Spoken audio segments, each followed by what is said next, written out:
He's Ben Carlton. I'm Matias, Second Floor Sports. I didn't join the episode on Thursday because I just moved down to North Carolina for a couple of months and things were crazy. I had the pleasure of dealing with the DMV for the last week and a half. That was, you have no idea how much fun it is, especially because they just opened things up to do things in person, but most of it is online. So if it's available to do online, you have to do it online. And of course, registering a car, you have to do online. And they're about 2 weeks behind schedule on that. So nice. I mean, it was a lot of fun. I'm surprised. I'm not surprised. Everything up. I'm not surprised. But besides me just complaining about, how difficult my life is, Ben did the show alone on Thursday. And pretty good show, honestly. Now I'm literally only making myself look worse in the situation. Looked at the rundown. He had some fun stuff in there. And I just asked Ben about 5 minutes before we started. I was like, hey, Ben, I didn't see the audio or anything. Well, so for clarity, okay, we didn't post the episode because I went to save the Zoom recording and it just came out. I don't know if it was my Wi-Fi or whatever the deal was. The Zoom recording, the picture came out, I don't know, 240p, or whatever the bottom YouTube thing is. Bad P. Saw the recording, didn't save well. I was like, okay, shit. I guess that episode is gone to the world. It doesn't exist. Could I have posted the audio? Yeah, absolutely could have. Did I think to? No, I did not. That broke. We had a 4 or 5 week. We hadn't missed. We hadn't missed an episode since we really started doing them weekly. Yeah, but it's all right. Playoff P turns into a 240p for Ben. I don't know. I tried to do something fun there. Yeah, I don't. That was something. I got to address the controversy in the comments already. Frank Rossi asking where I voted. I voted absentee last week. In New York? In New York. I'm not registered in North Carolina. Believe me, I would. I guess you probably would have missed the deadline to register. Yeah. And I didn't know I had this job until 2 weeks ago. Yeah, fair. So that's the thing. I will be voting at the South Hill Elementary School in Ithaca, New York. Oh, nice. In person. Oh, that's pretty cool. That's pretty. I thought about trying to vote. I thought about voting early, but I was doing my research. Ithaca's still doing well, COVID wise. Not a ton of cases. Cases are going up a little bit lately, but it's also they're going up, but going up from 3 new cases a week to 7. So it's yes, it's an increase, but it's still. I don't know, man. Still a little slow. I mean, look, if a week from now, if I can't vote in person, I'm gonna look like an asshole. But. Hopefully I don't look like an asshole. It's a rough start of the show for you, Ben. Yeah, really. That's why I'm bringing the heat today. Okay. We'll start with the World Series then. We didn't get a show to cover the craziness of Game 4. We got a show. I did a whole show on it. But, we wouldn't know. I didn't post it. Last night was Game 5. Dodgers won 4-2. But we could talk about Game 4 just for a second. Yeah. Because I felt like an asshole because I had woken up at 3 So we're 5 minutes into the show and we both feel like assholes. We're both assholes. Great. I don't feel like assholes. I feel like we're in Spaceballs right now. Commander ass. What? Commander asshole. Captain asshole. They're all assholes. Yes. Asshole, sir. Anyway, I had woken up at 3 a.m. that day to drive to North Carolina. It's a 9.5 hour drive. Yep. And I had made it to the hotel room and I was laying down and I felt the soul just escape my body because I was on 3 hours, 3 hours of sleep. And I got to the 7th inning of the World Series, and I was Tell me you didn't. I was like, I need to stay awake. I need to stay awake. I went back and I watched all of it back, the last 2 innings. Wow. But I fell asleep, and I don't just fall asleep randomly. I'm usually pretty good on. That's my department. I'm the quick fall asleep guy. Yeah, you fall asleep anywhere. I'm good at staying awake for things that are important and sporting events. I don't fall asleep, but I was on 3 hours of sleep. I had slept 5 hours the day before. I had driven 10 hours. You gotta stand up or do some jumping jacks or something. Well, I didn't realize I had fallen asleep, so I woke up at 2 a.m. and I went. I didn't realize I had fallen. Well, because how sometimes you start slipping away. Yeah, I gotta do something. Yeah, any boring class. I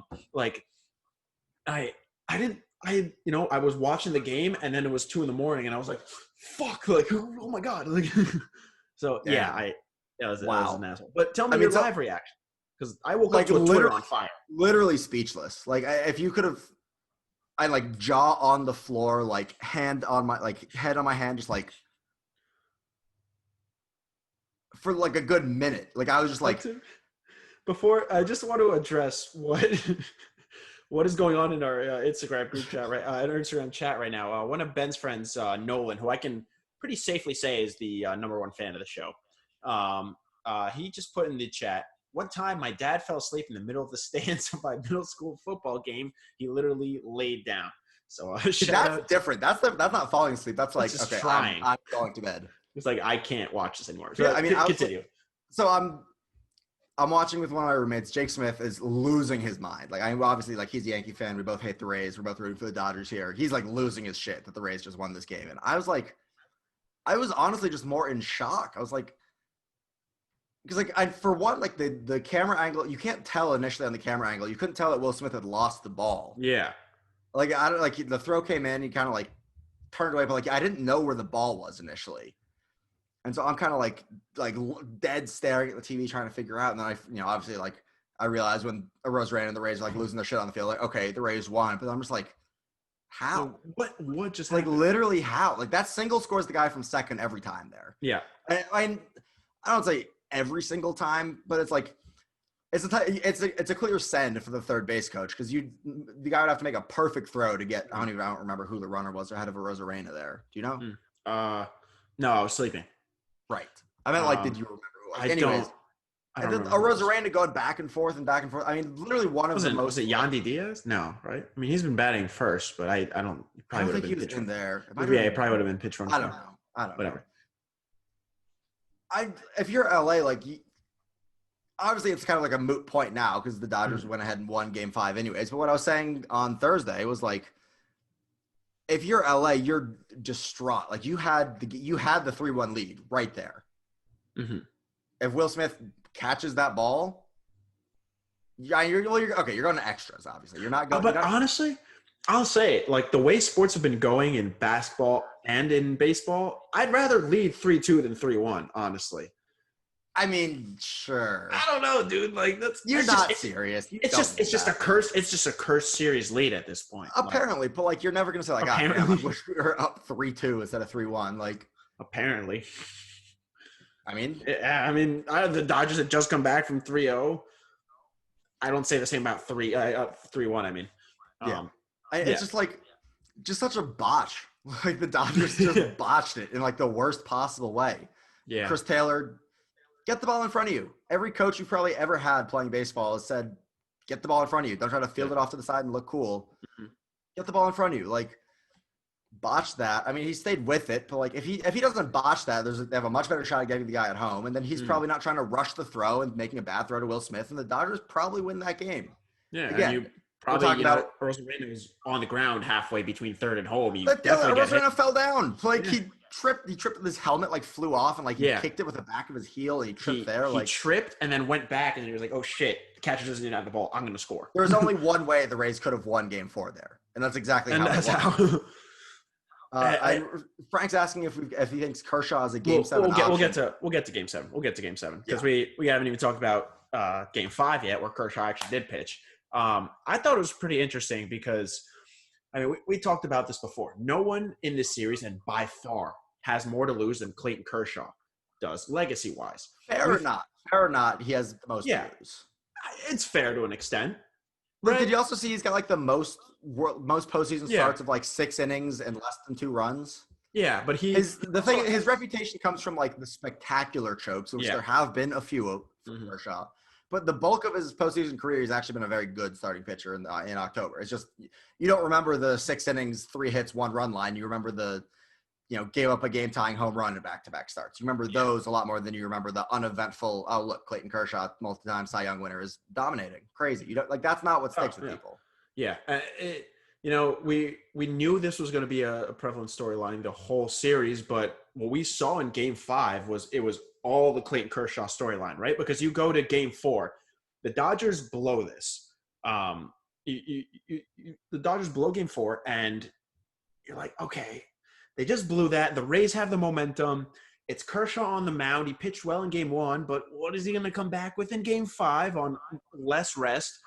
and it's a playoffs, whatever. You're like, this is setting up to be a repeat. And what does he do? He comes out and pitches 5 2/3 solid innings. Not his best stuff by any means. He was not on top of his game. Enough, but that's what happens, and it wasn't bad. When you're Clayton Kershaw, when you're that type of pitcher and you've seen everything, like you can tell. I'm sure he could tell probably first inning that he didn't quite have his best stuff. Mm-hmm.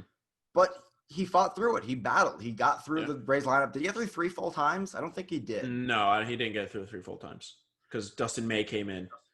Right, for Margot, who we'll get to here in a minute. I mean, 5 2/3, 2 earned, 5 hits, 6 Ks. Like, that's a good start. Like, you really can't you can't ask for a whole lot more if you're the Dodgers. And you had the crazy thing is Kershaw's not even their number one. He's not their ace anymore. So it's like he's basically their 3-starter at this point. You get 5 2/3 of 2-run ball from your 3-starter, you are thrilled. Let me tell you, as a Yankee fan, if I get 5 2/3 out of J Happ, 5 2/3, 2 runs, and what are you saying? Who's their 2-starter? Dustin May, probably. Or go Buehler than May. I don't know. I mean, that's not what we're debating here. He's not definitely not playoff. Definitely not playoffs. He's not their ace. Dustin May hasn't even started, basically. Point being, Clayton Kershaw is not their ace anymore. That's Walker Buehler is probably the best big game pitcher in baseball right now. I don't remember. Charlie Morton. I saw the stat from Jeff Passan.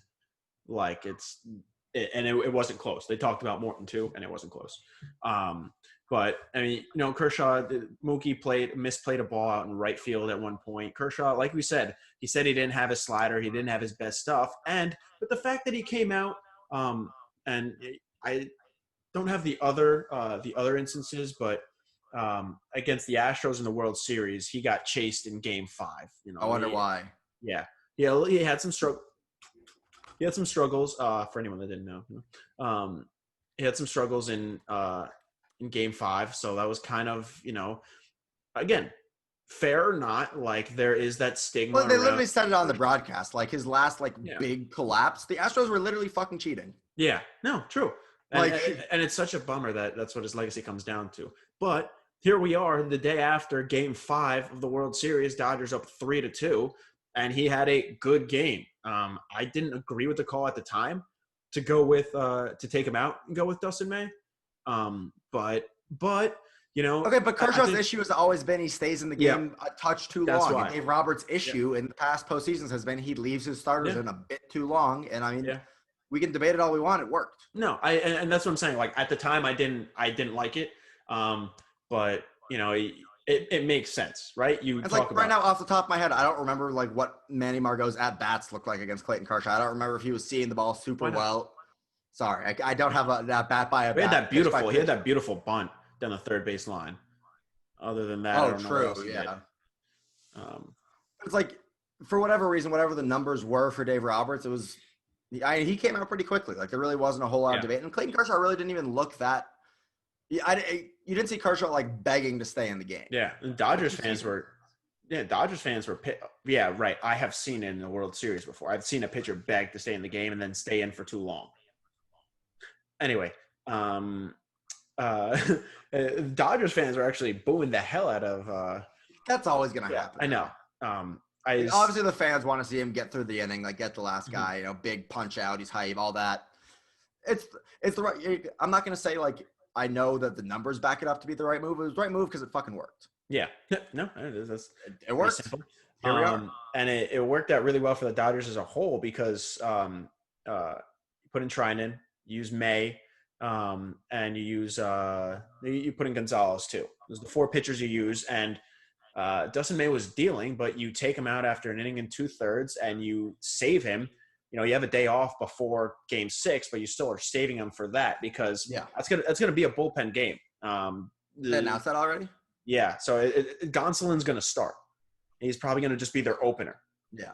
So we'll talk about Game 6, what to expect in Game 7, but yeah, I mean, what did you think about their pitching decisions? And I know there's something that we have to talk about from this game, which was just we got to start with Manuel Margot. Yeah, what was he doing? What are you doing?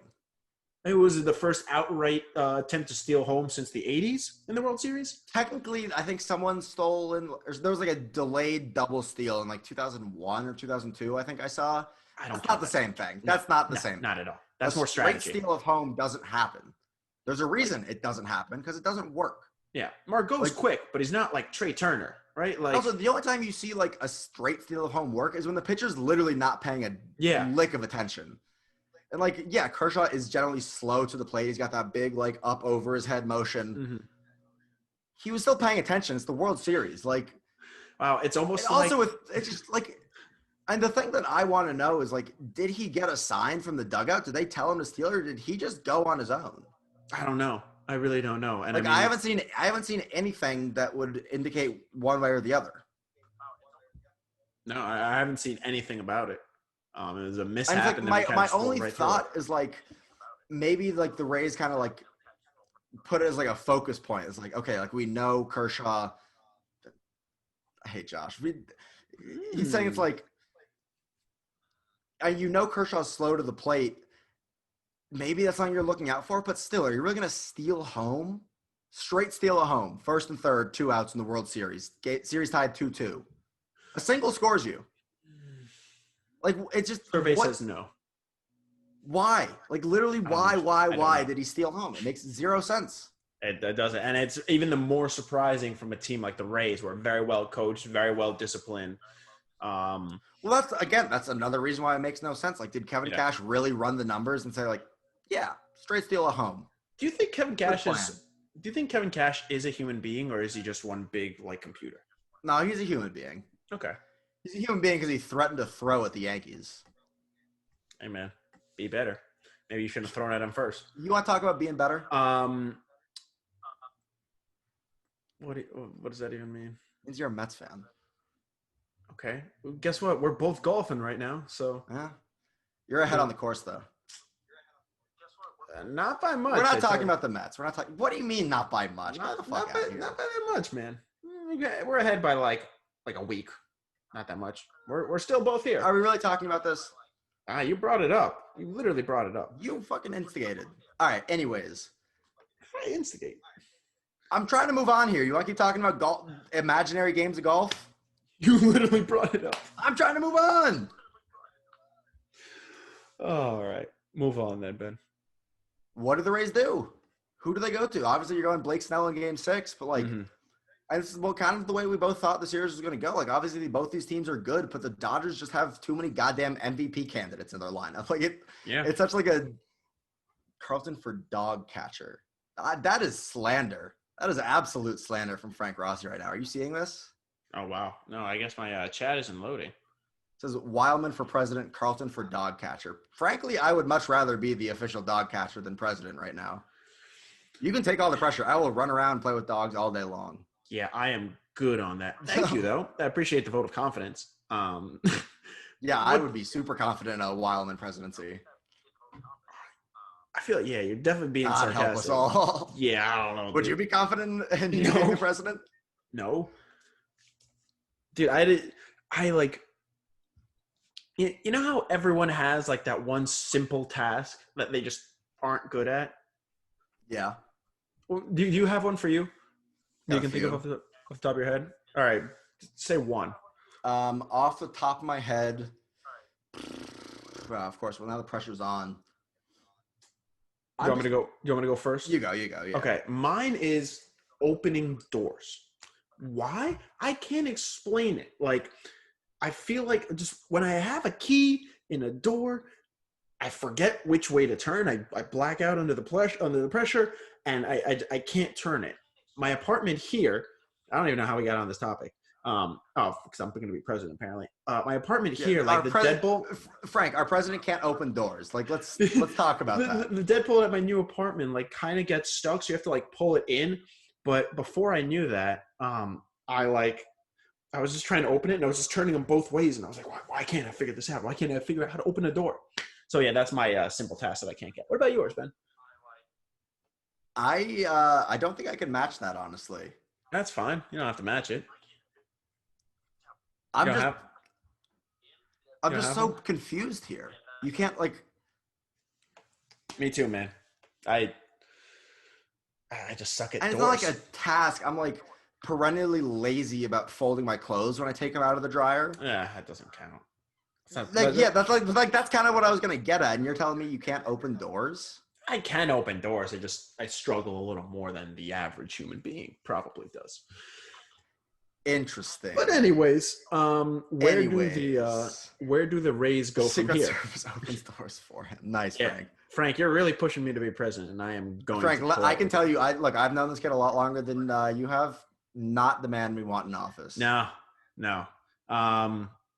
You don't really. You do not want me as president. Yeah, I think your like Instagram Live is like cutting out on me. At least it looks like pixely for me here. Shit. Sorry. We'll figure it out later. Where do the Rays go from here? Right? They need a dominant outing, obviously, from Blake Snell. No, you need Blake Snell to be like full Snellzilla. You need him on top of his game 100%. Yeah, you need Nick Anderson.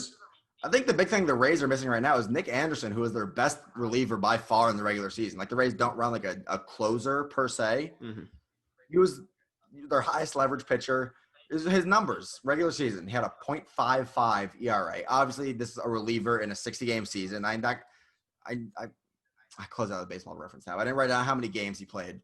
Mm-hmm. I can't imagine he pitched more than 20 games in a 60-game season. Mm-hmm. In the LCS, he had an ERA of 8.31. That was in 3 games. And in the World Series, in 2 appearances, he got an ERA of 6.75. Obviously, those are, teeny tiny sample sizes. But you're going from a guy who was basically unhittable in the regular season to a guy who's very much hittable right now in the postseason. He's given up runs in his last 5 appearances. Like the Rays need him to be back to the Nick Anderson that was probably the best reliever in the American League this season. Yeah, that's what that's the stat that keeps getting thrown out. Nick Anderson in the World Series has pitched 2 2/3 innings, and like you said, has a 6.75 ERA. He's given up 2 earned runs. And you talk about the pitching staff that has been fantastic for the Rays between their starters and their bullpen, just lights out all around. Glasnow was not good yesterday, and they kept talking about it. Glasnow's not good. Yeah, Tyler Glasnow is not good. Okay, well, I don't agree with you, but he's not. Okay, anyway, he gets a lot of strikeouts. Okay, we're not. He's got 14 earned runs and 22 1/3 postseason innings. That's not good. We're just gonna keep talking about. He's not good. This is gonna turn into is Tyler Glasnow good? He's not. Put some respect on Thomas Shelby's name, by the way. What? Who's Thomas Shelby? Oh, you've never seen what's the show called? Why am I blanking? What are you talking about? It's the show that has the show. Cillian Murphy. That has you've never seen that? I know what you're talking. Yeah. Tyler Glasnow's not good. He gets a ton of strikeouts, but he also gets hit. Well, I wasn't even talking about that at that point. What are you talking about? You've never seen? Have you seen a picture of Cillian Murphy, the guy that plays? I know. Yeah. Yes, I know what you're talking about. Peaky Blinders. Peaky Blinders was the show I'm blanking. Okay, Jake Dow. Okay, that's a good show. I know. But yeah, I mean the starting pitching between Glasnow and then Morton in his last start was not good. They need to just be on top of their stuff because they don't have, like you said, their number 1 reliever right now. Diego Castillo has been fantastic and other arms have been good. But if you have a pitching advantage that's this much skewed in one direction, especially with 2 very good bullpens and starters, like you have to win this game. Obviously to stay alive. You want to hear something real interesting about Tyler Glasnow? Hit me, Ben. All right. His starts in this postseason, 4 starts, 2 earned runs against the Yankees or against the Blue Jays in the wild card round. Good start. 4 against the Yankees, 4 against Houston, 10 against the Dodgers. Not good by any means. Tell me that's good. That's not very good. But he gets a lot of strikeouts. Ooh. He also gives up a ton of runs. Dude's got an ERA above 6. In what world is he a good pitcher? Really just starting a campaign against Tyler Glasnow. Was not expecting this. You said he was good. I gotta fucking back my point up. All right. This game we got Snell versus Gonsolin. Next game, Morton versus Buehler. America needs this series to go 7. I would love for it to go 7. Just as a pure baseball fan, we all win. But even if pitching goes well today, right? Like Gonsolin's not going to go more than 2 innings. If we get to see, and a game 6 and a game 7, like you throw everything out the window basically, especially once you get to a game 7. Like if Gonsolin's cruising, maybe they stick with him. If literally, who knows? Like Dave Roberts is going to have as quick of a hook as he needs to have, presumably. Well, that's how it's going to get interesting because if you're Dave Roberts and you feel the game slipping away, you just have to start preparing for Game 7, basically, and you can't use all your. If you feel the game slipping away, yeah. Feel the game slipping away or game out of hand. Like what? There's a difference. If you're down 2 or 3 in the 7th inning, you can't punt on a 2-run lead. No, you're not. I'm not saying to punt. I'm not saying you did just kind of say to punt it. No, I'm not saying to punt, but I'm saying if you're gonna go with someone like Dustin May, who pitched yesterday, and you know that he's only going to be able probably to pitch either Game 6 or Game 7. And you haven't thrown him out there yet. Okay, you say that, but like you get to a Game 7, everyone's available. Everybody's available. I know. Yeah, but if yes, everyone is available in a Game 7. But if it's not what you want to do, but like right. But if you need someone, if you're literally looking at the ALCS, Tyler Glasnow pitched a Game 7 on 2 days rest. All I'm saying, yeah, but he also didn't pitch the 2 games before that. Still 2 days rest. And for a starter, like it's a game. No, Matias, it's a Game 7. Like if they need anyone to go, they're going. I'm not saying you're going to pull anyone. I'm just saying you maybe steer away from someone that you know you're going to need in Game 7. Unless the game is like completely out of hand, you got to manage to win. It's the fucking World Series. All I'm saying, you're not punting a Game 6 to go to the World Series to play a Game 7, which literally anything can happen. Okay, so what would it take? Being down 4 runs? I think anything less than 4, you're playing to win. You start getting like a 6-7 run lead, then yeah, maybe you consider like not throwing your ace arms there. Okay. But it's the World Series. You can't like. There is only one more game. Really? Like after Game 6. In a 7-game series, there's only one more game after Game 6. That's what I'm saying. You're talking about like punting the game, like you got like hella games to play with. I'm not saying you're punting the game away, Ben. And the words punting the game never came out of my mouth. I'm just saying if you find yourselves trailing by multiple runs late in Game 6, you have to start thinking about the possibility of a Game 7. You think about the possibility of it, but I don't think that I don't think until you're down like 5-6 runs, you're not changing the way you manage the game. That's all I'm saying. Like if you find yourself down 2 runs and you really don't want to use Kelly Jansen in Game 7, right? You're ready. You're ready. Use, I mean, the Dodgers shouldn't have a lot of faith in Kelly Jansen, anyways. You're ready. Use Trinan. Do you throw him back out in Game 6? You know you might as well. That's the kind you got the whole offseason to rest. But if you're okay, I think you're putting a lot of stock in like preserving guys' arms. You have 2 games left in the season.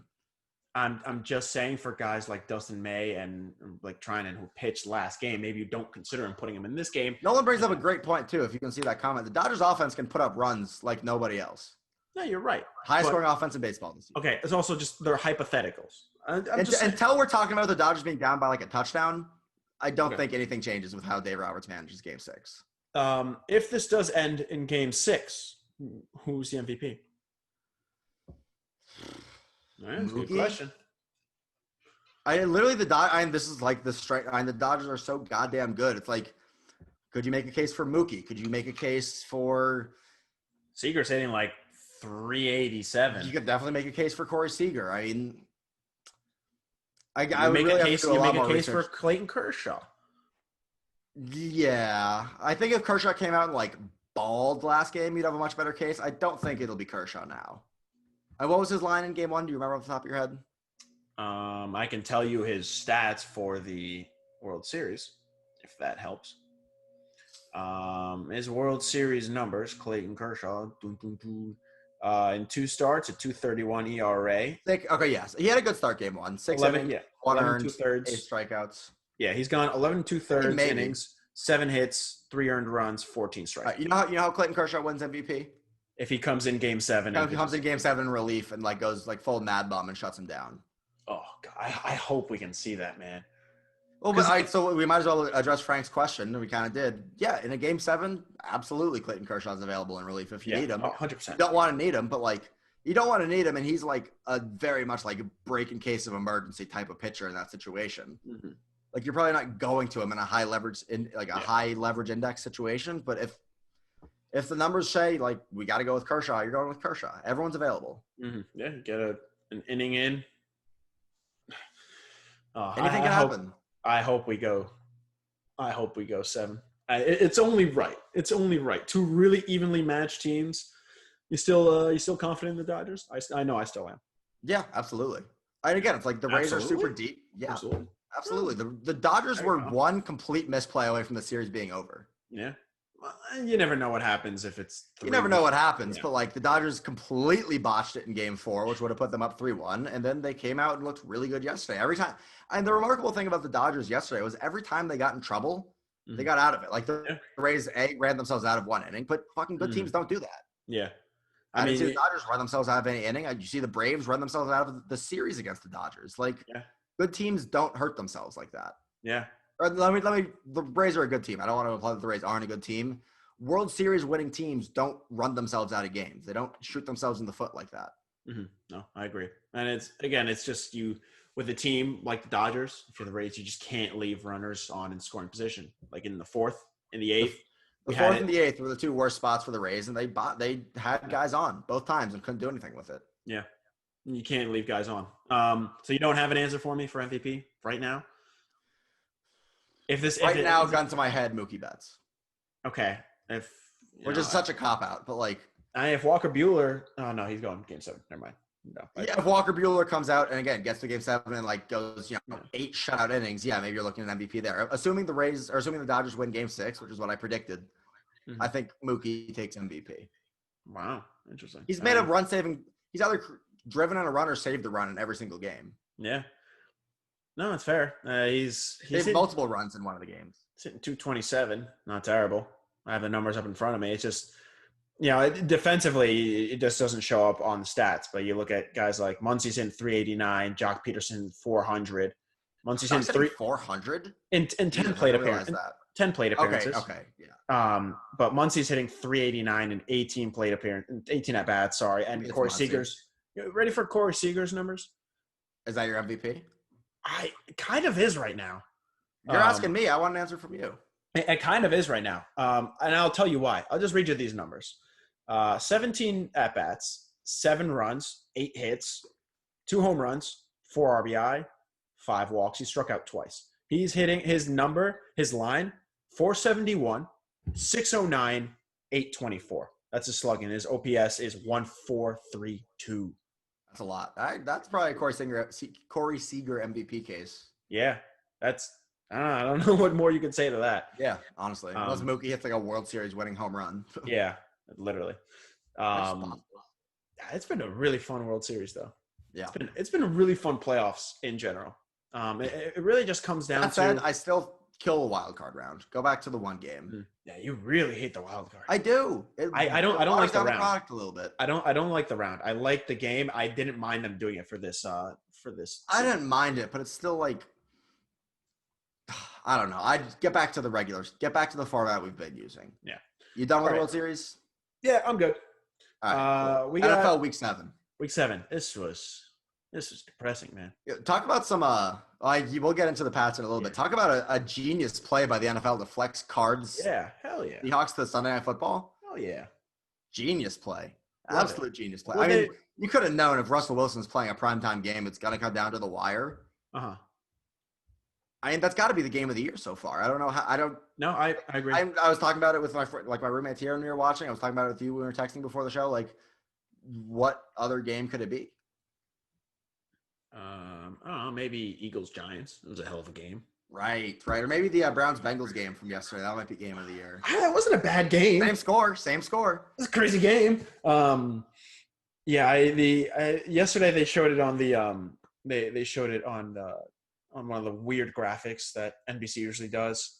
The ones where they're like those NBC graphics are wild. Were the ones that are they're in like a classroom one time and it's just like weird, like really like large players with like no face. Fucking weird. It was like the Seahawks were 5-0 going into last game, and they were 4-0 in one-score games. That's just the life of a Seahawks fan, honestly. Just really close. I'm a Seahawks fan. Like that type of number is like so. It's so random for the most part, year to year. But like when you've got Russell Wilson, like you're gonna expect to have a good record in one-score games. Like I'm on a list of quarterbacks that you'd want like leading a 2-minute drive to win the game. It's gotta be pretty high. He's probably number one on that list right now. Still take Patrick Mahomes. Right now, this season, I think Russell's playing better. Okay. I still would rather take the better quarterback there. I'm saying like literally tomorrow or tonight, Monday Night Football, right? Whatever one drive to win the game. Right now, I'm taking Russell Wilson. Okay. He cooked last night. Played really well. Went 33 of 50, 388 yards, 3 touchdowns. What was the second side of that line, though? 3 picks. 3 picks. This is the guy we both said was going to win MVP this year.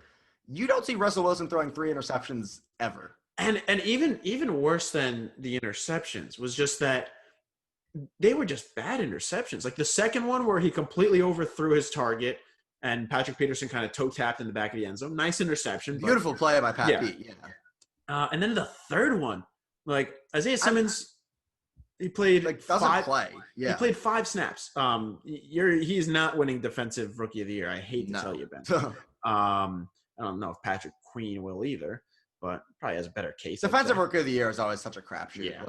I mean, that was like a Kirk Cousins pick. Like I just don't know what he saw. I think he just clicked X too many times. Like he was trying to snap the ball. Like literally what it seemed like. It's like threw it out. Yeah. There was nothing there. Yeah. And I guess give credit to the Cards. Like clearly they fooled him with what I haven't seen like a breakdown on the drive or anything, but like whatever coverage they were like trying to like say they were running, clearly Russ took the bait. They said I think Al Michaels had said it after. They had run that same formation, same pre-snap look all game long and had sent pressure from that linebacker position basically every time they were in that look. And then obviously Simmons drops back and picks him off. I couldn't tell you the last time I've seen Russell Wilson not lose a game for someone, because I mean you threw for over 300 yards. Like he had 3 touchdowns, he had over 80 yards on the ground running. Like he's the reason for the most part they were in that game. But like how many times have you seen him like throw them out of a game, right? Like I can think of one time. Okay, literally throw them out of a game, sure. But like actually like play poorly and be the reason they lose a game. It doesn't happen very often. I mean, they weren't going to like it's the type of thing where it's like, yeah, it's fun to react to like, oh my God, Russ cost the Seahawks a game. Like, what were they going to do? Go 16-0? And I mean, the thing you put at the top of one game, I think. The thing you put at the top of the rundown for this, at the top of this segment was like, is this enough to prove the Cardinals are legit? I don't know if it's legit contenders to win the division, legit Super Bowl contenders, like Super Bowl contenders, or legit to make noise in the I think they proved they belong. Yeah, that's 2 years ago. A Seahawks-Cardinals game would have been a 1:00 start, and the Seahawks would have 6-3. Would have 2 years ago? Maybe, yeah, 6-3. Did Russell Wilson like miss the entire season 2 years ago? Am I missing something? That's always how these games go. You can never trust. 2 years ago, Seahawks-Cardinals would have been a significant mismatch. I have seen multiple 6-6 ties and 6-3 games in the NFC West between more Jeff Fisher's Rams. Point being, the Cardinals proved they belong in that conversation to win the division. At least they're only a game back of the Seahawks now, 5-2 versus 5-1. Like Cliff Kingsbury is a very good head coach. Yeah, he had some interesting calls yesterday. Of course, Larry Fitzgerald, as he always does, basically saved them the opportunity, and then obviously Zane Gonzalez missed a field goal. I feel like that happens every time. Fitzgerald just running into a pile and like no timeouts, have to spike the ball with 10 seconds. He always and it works. I feel like I've seen that same play like 4 or 5 times from him. Really? Yeah, he did one earlier this year too, where it's just like throw it to someone, no timeouts, like running back goes down in the field of play. He just immediately sprints into the pile, grabs the ball, throws it back to his quarterback or whatever. But anyway, I mean, Kyler balled out. Besides that just ugly interception where he overthrew his target completely. 360 yards. Yeah, 360 yards to the air, three touchdowns, 1 interception, 70% completion, which is a big thing for him. Remarkable, yeah. We talked about it. Intermediate accuracy was kind of a bugaboo for him. Thank you. But I mean, over 60 yards on the ground. He was a smart runner too. They're just so dynamic in the red zone. Yeah, he didn't get sacked once, which kind of blew my mind when I saw that. It's crazy because someone like Deshaun Watson, very good runner, but makes some questionable decisions sometimes in the pocket that could lead into sacks, and that's always an issue with running quarterbacks because obviously you have the ability to extend a play. You're going to try to do it. I think it's just like, especially Deshaun this year, where he really has to be like the guy and do absolutely everything. Mm-hmm. It's a tough line to find for especially a mobile quarterback. Where it's like you want to keep every coach is gonna say keep your eyes down the field. Like you want to be looking to pass the ball, and you see like Russ does that so well. Even when he's dancing around, he's always looking downfield, eyes looking to pass before he runs. Mm-hmm. Kyler so far has done a really great job, at least in my opinion, of like picking his spots to run. He's not just taking off at the first sign of like the pocket breaking down or the first, it's like his first look's not there. He's not just immediately scampering for a run. And like the crazy thing is if he was doing that, he'd probably be like leading the NFL in rushing. You can't touch this dude. Yeah. The way he runs is so funny. I think there was a mailbag question about him, the way he runs a couple weeks ago, probably from Nolan. But he just looks like he's scampering like that. Well, it's because he's so much smaller than everyone else on the field. It really just looks like a cartoon. Last point on this game. I have one to back up what I think you're going to bring up. DK Metcalf is very large and very fast. It's terrifying. You see what Buda Baker said after? He was like, I felt him hounding my ass. Like, bro, DK was probably a good 10 plus yards behind Buda Baker when Buda started going. Yeah. And then he caught him. Buda Baker picked him off at I think it was the 5, and DK was about at the goal line. But Buda was coming back that way. Like Buda Baker caught it with on a full sprint. DK was running a little drag route or something. He had to plant and turn and go. Yeah. How are you that big and that fast? How he caught him is beyond me. Buda Baker's not the fastest safety in the league. What did Buda run in the 40? I meant to look that up. Also, I keep saying Buda, and I keep thinking I'm Jake Shelley referring to myself. Buda Ben. Okay, Buda Baker ran a 4.45, which is not slow, but that's not he's a safety. My God, it's not crazy fast. Yeah. I saw this really interesting thing where Chris Collins. Also answering Frank Rossi here, the city of Rome over Jim Rome, definitely. Okay, yeah, for sure. I saw this thing where Chris Collinsworth was talking about the importance of a 40-yard dash, and he was saying what's important, and it's a very good point. What's important is not how fast you get off your block; it's what your speed is between the 10-yard line and the 35-yard line in that 40-yard dash, because it's how much can you sustain that? Because DK Metcalf ran 90 yards to get to him. They tracked him. That's how much he ran. Most players you see when they're chasing down on a kick return or an interception or a long completion, they get burned out after 40 yards, which is I probably get burned out after 10 yards, and I wouldn't even run that fast even to start. But it was wild. But my question for you, I saw this on the Dan Lebitard show, so you know it's going to be good. Do you know one of the producers for that show by chance?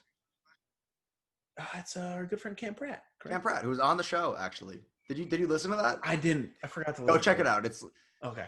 I'll probably be able to tell which. I don't remember which episode it was. I'll send it to you after the show. Okay. Shout out. Yeah, they did a whole 5-minute segment with Cam. It was great. Hell yeah. But they tweeted out this morning. They said, "What's more terrifying, Derrick Henry running at you or DK Metcalf running behind you?" Easy, Derrick Henry. That's not even close. That's not even close. Yeah. But because DK, you're not going to know he's coming. DK Metcalf. What if you know he's coming? You know he's coming. You know he's closing in. And I'm not talking about how much it would hurt. He's coming to tackle you. What? He's coming to tackle you. DK? Yeah. Yeah, he's probably going to jump on you. I still think it's Derrick Henry. But take away pain factor. It's still Derrick Henry. It's a lot easier to run away from someone than it is. Do you want to line up 15 yards across from Derrick Henry and run at him while he runs at you? You want to square up with Derrick Henry, Oklahoma drill with Derrick Henry. You're telling me you'd rather do that than have DK Metcalf? Nothing's more terrifying. No, I wouldn't. Exactly. Yeah. We'll talk about Derrick Henry a little later. I want to talk about the battle for Ohio, Browns Bengals. It was a banger. Battle for Joe Ohio. I saw that sign. That was good. Anyway, two former number ones in Joe Burrow, who was this year's number one, obviously, and then Baker Mayfield, who lost OBJ for the game and now the season. I think it's. I couldn't tell. I saw that the Browns were concerned weird. It was a significant injury for Odell. I watched the play on all the replays and seeing on Twitter very freak play. As much as I hate Odell, I generally feel bad for him. That's once in a million type of like just completely landed on it wrong. Yeah, it's that's the hard part about these. Like you can just like tear your ACL. You can like have hyperextended it. And, Well, it's like kind of when you see guys tear their ACL because like, you know, a 330-pound offensive lineman like rolled up on their knee. It's like, well, damn, yeah, like no shit. That makes sense. ACL there. It's like Odell just like planted or like, I don't know, it's just sad. Yeah, it is. I don't understand like people that say that Baker's better without Odell. Like I don't. There is something to that. I really do think there's something to that. Okay, but that's not on Odell. That's on Baker. No, it's not on Odell at all. But I'm saying like Odell, like having Odell on the field kind of feeds into Baker's worst tendency of like, fuck it, I got it. Yeah, exactly. Fair, but like that's why. Obviously, it's like people who were saying like the Panthers were better without McCaffrey. It's like, no, they're not. They're not better without Christian McCaffrey. Like I get it, but I still think it's the dumbest thing ever. How would a good wide receiver make your offense worse? Like. Exactly. It's a dumb point, but Baker Mayfield balled out through 5 touchdowns. Yeah. Joe Burrow looked unreal too. I mean, we've kind of just crazy. This guy went first overall. Yeah. No way. He's good at football. Wow. Yeah, it's almost like one of the best rated prospects of all time. Like we've both salivated over him the entire season. He's shown why. T. Higgins looks like he's going to be good for a while. He's got a good connection with him. Hey, Joe Burrow brought A.J. Green back from the dead, apparently. Yeah, and I mean, he didn't have Joe Mixon in this game. Kind of an indictment on the Bengals coaching staff that Odell. A.J. Green's been kind of like MIA for the last like 2 seasons. I mean, he's been hurt, obviously, but it's like even this isn't. It was like basically asking them to trade him this year. Essentially, but he's gotten like 10+ targets in the last 2 games, I think. Apparently, if A.J. Green is like. Obviously, he's not going to be like A.J. Green the way we've known him from like 4 or 5 seasons ago. But if he can, dude's a talented wide receiver. And maybe it was kind of a situation where like he was so used to his athletic ability being what won him or what he would like win on in the NFL. Maybe he kind of, he obviously has lost a step, had a lot of lower body injuries. Maybe he kind of had to like reinvent himself a little bit. Yeah. Also, very concerning if you're the Browns. Very concerning that you needed to engineer a game-winning drive to beat the Bengals. This is not the first time either. I mean, they won by 5 when they beat them on Thursday night. A couple weeks ago. Good. You won the game, but like, you shouldn't need a game-winning drive to beat these Bengals. They are not good. You read my mind because my next question was, does this inspire hope, or are you just more concerned? Because I mean, let me read you what their schedule's been. Right, they lost by 32 to the Ravens in Week 1. They beat the Bengals by 5 in Week 2. They beat the Washington football team by 2 touchdowns. Then they beat the Cowboys by 11. They allowed 38 points to the Cowboys. They beat the Colts. What? They're just that Cowboys game. Yeah. They beat the Colts by 9, which is a good Colts team, but I'm not a scary team. I'm convinced that Phillip Rivers was betting on that game and was just trying to like throw it. And then they get blown out by the Steelers by 31. I'm concerned if I'm a Browns fan. They're 5-2, which you need to be to keep pace in the AFC North. But we're not afraid to throw out the F word here, but they might be fraudulent. They might be fraudulent. And we're not going to find out in the near future either because their schedule. Their schedule coming up are the Raiders, very winnable game. They probably should win. The Texans, the Eagles. Although, honestly, I would throw the Raiders and the Browns in kind of like the same I think the Browns are better. I think the Browns are better, but same tier of like. Yeah, fair. Okay, so like Super Bowl contenders, obviously they're not. Are they like first, teams that could compete for a first-round bye? Also probably not. I consider the Raiders and the Browns both in that same tier of like, if things break their way, playoff teams. I don't know. I feel like tier-wise, and it also just depends how many you want to make. It'd be like Super Bowl contenders. Then you got like can make noise in the playoffs, right? Fair. After that, playoff contenders, like teams that can make the playoffs. And after that, I would put, if things break right, can make the playoffs. I would put the Browns in playoff contenders and Raiders in okay, not what we're here to debate though. Wow, we're getting caught up in something really stupid that we're not going to resolve. Wow. But the Browns schedule: Raiders, Texans, Eagles, Jaguars, then the Titans, Ravens, Giants, Jets, Steelers. There are a couple. They'll lose 3 out of those last 5. Yeah, I mean, though, if they get blown out by the Titans, Ravens, and Steelers, and out of the Jets, Giants, Jags, Texans, Eagles, and Raiders, they win 4 of those games, we won't have learned anything. Basically. No, and I think that's the scary thing. If you're the Browns, is like, yeah, you probably could make the playoffs here with this schedule, but like all your losses have come to teams in your division, and they've been ugly losses. Yeah, and they've, it's the teams that you're probably gonna have to beat. We had both talked about kind of Patriots or Browns, who's gonna get that number 7 seed. Those are 2 teams that are relying on it. No, I wouldn't count on the Pats right now. Would you bet on the Pats to make the playoffs today, right now? No, I wouldn't. Yeah, I wouldn't. But we'll get to them. Fuck it, we'll talk about them now. Is this what it's like to? Is this what it's like to root for a bad team? Yeah. Man, that was ugly. Yup. That was rough. And are we really surprised that the Pats are bad? No, I had a lot of emotions yesterday. It's a roster that, again, I would have put what? Flawed is a word that comes. Flawed is putting it nicely. I would have put them in the same tier as the Raiders, as a team that, like, if things break, what? Like preseason? No, even like before this week. Interesting. Like if things broke right. I mean, it's a Patriots team that beat the Raiders, right? Like, it's if things broke right, like they can make the playoffs. I still thought the Patriots were better than the Raiders, but I'd probably put them at the upper echelon of that. Or honestly, preseason I would have had them in the same bracket as like the Browns with like playoff contenders. I thought the Patriots were going to sneak in the back, not sneak in the back of the playoffs. Anyway,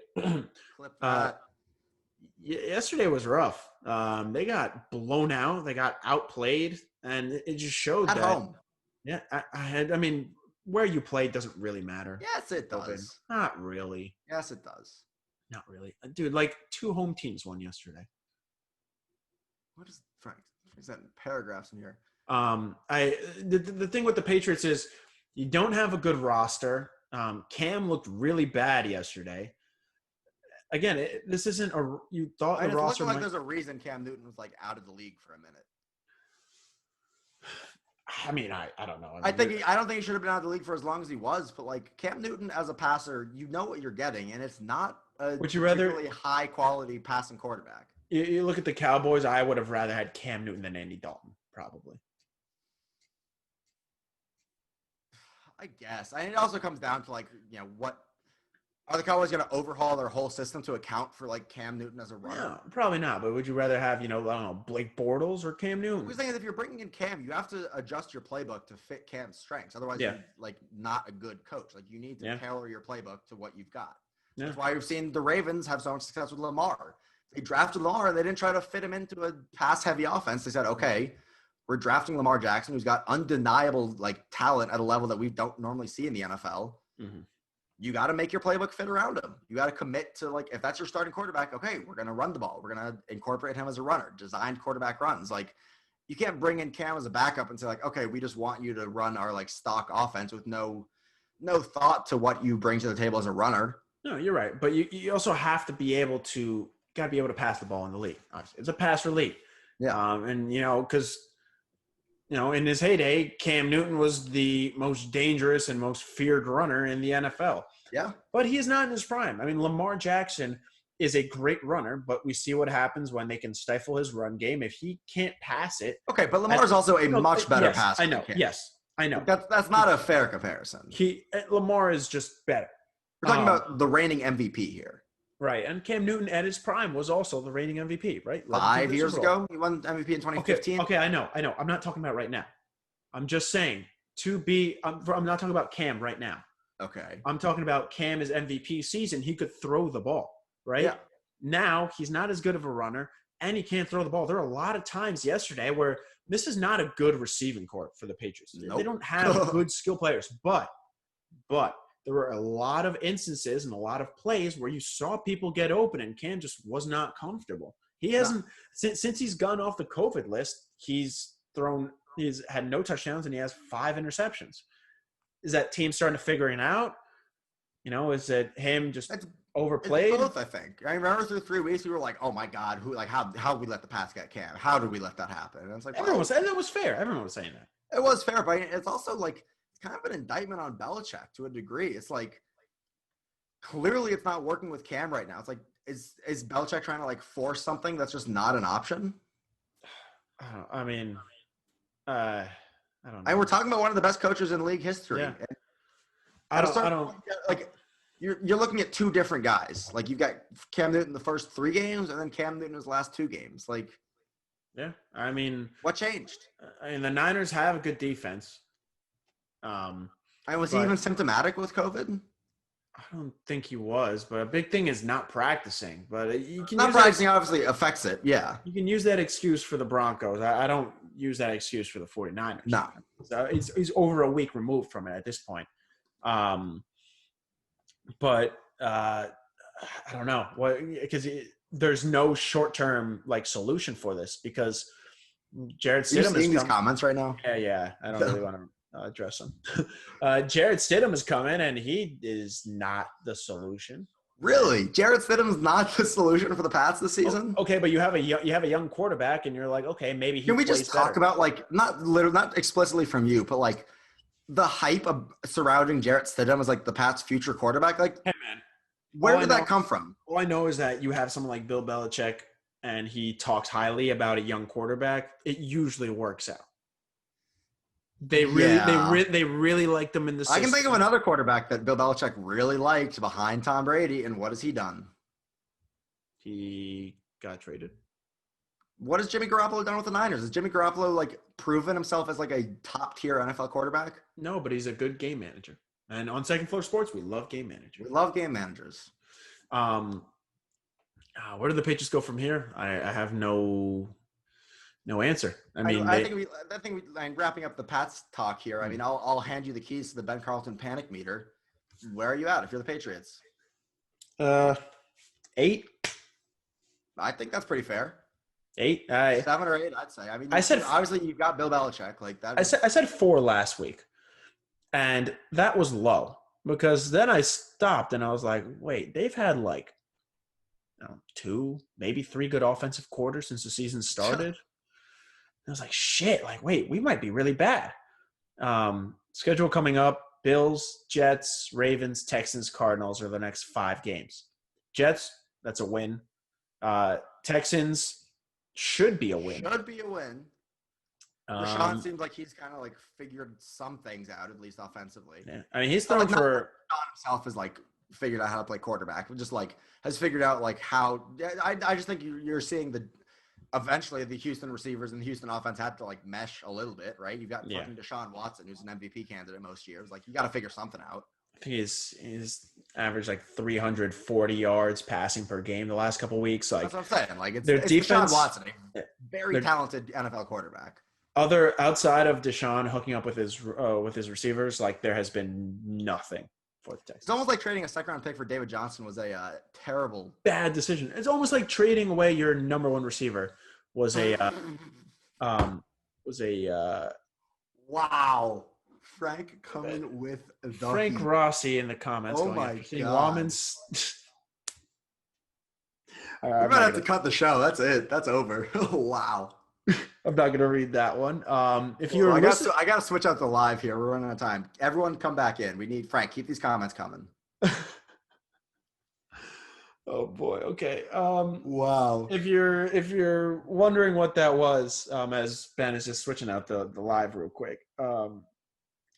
If you're wondering what those comments were, you just gonna have to go on our Instagram, and watch the show on there. That's all I'll say. That's brutal. I guess. I mean, he's not wrong, but he's not. And we'll talk. It's the type. All right. So obviously, if you hadn't seen the Falcons-Lions game, the Falcons found another way to lose. They figure it out. They're so creative. Like you gotta. Yeah. No. Hey. Like you have to give them credit. Honestly, like how are you possibly like this? How can you possibly find so many ways to blow games? The best thing that came out of that game was the new meme of Art Blank just going just with his jacket out, like, bring me the bat. Yeah, dude, So Mina Kimes just bangers on Twitter all the time. Yeah, dude, they suck. Like, Yep. Todd Gurley should not have scored, but it's not like he lost them the game. You think he lost them the game? Todd Gurley sits down there, and the Falcons are kicking like an old extra point for the win. Right. But think about what you just said. The Falcons are kicking a field goal to win a game. But then Todd Gurley, if the Falcons missed that kick, then Todd Gurley didn't lose them the game. Then their kicker lost them the game. Like it's something that doesn't make any sense to me. Like we all saw it with Ahmad Bradshaw in the Super Bowl against the Pats. Like, but that was also from like the 2. Like he like got through the line and was like, "Ah, shit, I'm at the goal line. Like I gotta sit down." Todd Gurley was at what, the 9? Yeah, and this is the second time we saw it this weekend. That happened in Indiana, Penn State too. True. Indiana let Penn State score, and he like stopped right before, and he's like shit, and then he just fell in. I think the number one picture. Like, I don't know if you saw the picture. Just Jamie Collins for the Lions celebrating that he got in. It was funny. And the thing that like I can't wrap my head around is like, if you couldn't tell, neither one of us are NFL running backs. Like I probably could have if I hadn't busted up my knee. No, you're not. You're not on a roster. I'm trying to be. Yeah, I'm trying. I'm still working out to be on a roster. But it's like, I get that it's like it's hard to slow down. Like you've spent your whole life like trying to score touchdowns. It's hard, yeah. No, I mean, how can you not sit down there? How can you not? Because he ran, like he got through the line and then like had space. Yeah. I just don't understand why you aren't like. How do you not sit down there? You can't. You have to. You have to fall. I know, and I absolutely agree that you had to do that because if you're the Falcons, you got to think like, I trust my kicker more than our defense stopping the Lions in a 2-minute drill or less than a 2-minute drill. You don't even have to worry about that. The Lions had no timeouts. But still, I can't put the loss on Todd Gurley is what I'm saying. Yeah, you can't put the loss explicitly on Todd Gurley. Yeah, that's all I'm saying. He did not. I mean, he kind of cost them the game. Like there's no one guy that's ever going to lose you an NFL game. You got 53 guys on the roster, but like, if Todd Gurley sits down there, the Falcons are kicking a 20-yard field goal for the win. Mm-hmm. I don't even think the Falcons can miss a 20-yarder. And they probably would have, if we're being perfectly honest. They probably would have missed it. The Falcons. They probably would have missed it, yeah. Okay, if you're thinking like odds-wise, would you rather bet on the Falcons hitting an extra point to win the game? Or would you rather bet on the Falcons' defense getting a stop to win the game? Yeah, for sure, the extra point. You're banking on the 20-yard field goal every time. Yeah. Or like 18, honestly, at that point. Whatever it is, like a chip of chip shots. Like, yeah, that's still legit. Like they have Young Hoku. Yeah, like we say people say this a lot. Like, oh, I could have done that. Like, realistically, I think I might be able to hit an 18-yard field goal. We should try it out. So Ben can hit an 18-yard field goal and can beat Rob Gronkowski in a 40-yard dash. I said maybe on the Gronk 40-yard dash. You said you can. Whatever. You said you can. I'll qualify. I'm saying like I kick an 18-yarder with like no rush on like a tee. I'm saying like the physical ability to put a ball through the uprights from 18 yards. I think I probably could do it. I could probably do it in like 5 tries. Yeah, like I'm saying, you give me like an afternoon to like learn how like to properly kick a field goal. I think I could probably hit it. Yeah, I think that's fair. Let's move on. The last game we had highlighted before we go around the league, and then we got to talk about Borat. Steelers hold on against Tennessee. Steelers had a big lead. Tennessee comes roaring back, and then Gostkowski misses a field goal. You put that there's no real concern for these teams. I agree, but I think if there's anything, it's special teams because this is not the first time for Gostkowski. Dude, can you keep Gostkowski around? Me? Like personally? Or the Patriots? No, not you personally, Matias. The Titans. The Patriots? Like, can the Titans keep him around? Yes. You know why? Cost them 2 games. You know why? Because who the hell else are you going to get? Like, the Jaguars are on their 5th kicker, I think, at this point in the season. Like, kickers are hard to come by. Are they? They are hard to come by, and especially think about the Titans. Yes, you're going to be in a high-pressure situation probably in the playoffs where you're going to need a kicker who's good. But if you're going to rely on maybe a rookie kicker or a second-year kicker that's not going to give you that much of an increase in production, I'd rather keep Gostkowski, who has a couple kickers have one job, and Gostkowski is like, what if you're give Gostkowski a grade for the season? Is it higher than a B? No. You gotta have a kicker. You gotta have a kicker that's better than that. But can they find a replacement who would grade better than Embiid? That's what I'm saying. I don't know. But like, that's why the amount of misses he's had, and like crucial misses, he cost them the game. Yeah, he cost them the game, and then all those crucial misses we're talking about against the Broncos. Against the Broncos, I mean, they won that game. So again, like, who knows if they win the game in overtime? Like, they could have blown it in regulation after the field goal goes in. Who knows? I think after that game under 50, you kind of like assume that's going in. That the game against the at least under 40, it should be at least. I think realistically for NFL kickers, anything under 50, you are expected to make that. Yes, but like barring like absolutely downpour or like 20-mile-an-hour winds. But absolutely, you should make a kick under 40 yards. Yeah. The Titans coming back made our fantasy matchup real interesting. Yeah, Ben, I didn't really want to talk about it because my team kind of is blowing chunks a little bit this week. I'm not having an awful week. I'm not having an awful week, but for our avid listeners, Ben is 3-2. 3-3, along with like half the league. All right, 3-3. I was 5-1. I suffered my first loss last week. My team is good. My team is disgusting. I have Josh Allen, Derrick Henry, Aaron Jones, which is a little tough not having them this week. I have them in all three leagues. And I wonder who picked up Jamal Williams, though. Yeah. Well, let me just say, incredibly satisfying. Got the update that Aaron Jones was going to miss the game. Check the wire. Even the wire. Check the free agent list. Jamal Williams there on my bench in my lineup. Okay, but satisfying. Now let me reboot that by What are you trying to say? Rebuke? Yeah, that. I was trying to say that. I'm really hungry. I'll rebuke that by saying this. Aaron Jones had been questionable and doubtful since Thursday. Why didn't you pick up Jamal Williams? Well, let me tell you who my bench is. You tell me who you would want me to drop. DJ Chark, Tyler Boyd, Darrell Henderson, Noah Fant, Justin Jefferson, or Travis Fulgham. You can drop Noah Fant. You keeping two tight ends? Okay, because Jonnu Smith was nice, but now Jonnu Smith shit the bed and got me a point. Why are you keeping two tight ends? Just because I was trying to trade away the fourth ranked tight end. That's why. But either way, you got to pick up Jamal Williams there. If Aaron Jones is hurt all week, you find someone to drop. Well, he wasn't hurt all week. He was hurt on Thursday. Also, he was doubtful because they thought he was fine, but the Green Bay medical staff has a history of being cautious. But we'll go back to you should have known ahead of time to pick up Jamal Williams. We'll go back to the Steelers Tennessee game. Big Ben threw 3 interceptions, I think. Yeah. But the Steelers are 6-0.